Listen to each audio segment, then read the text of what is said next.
बिस्मिल्लाहिर्रहमानिर्रहीम। अस्सलाम वालेकुम। आप देख रहे हैं नेशनल न्यूज़ और मैं हूं सबान कुरैशी।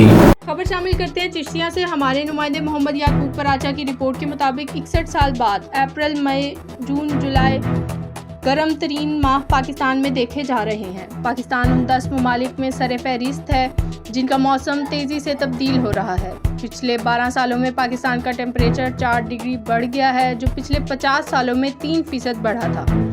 गर्मी के मौसम में लोग नहर, स्विमिंग पूल और ट्यूबवेल वगैरह की तरफ रुजू करते हैं ताकि गर्मी से कुछ निजात मिल सके। इस गर्मी का वाहिद हल दरख्त और पौधे लगाना है।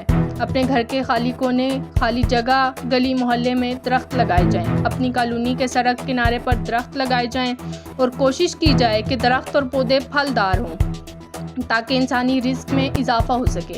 इस वक्त इंसानी ज़िंदगी की बका दरख्त और पौधे लगाने में ही है। पाकिस्तान में उलमा कराम, सियासतदान, सोशल वर्कर और इन माशरे के तमाम तबकात आवाम के रोल मॉडल हैं। इन सबको मिलकर दरख्त और पौधे लगाने में हुकूमत का किरदार भरपूर साथ देना चाहिए। अगर आज हम दरख्त और पौधे की अहमियत को ना समझ सके तो आने वाले चंद सालों में पाकिस्तान दुनिया का गर्म तरीन खित्ता हो सकता है।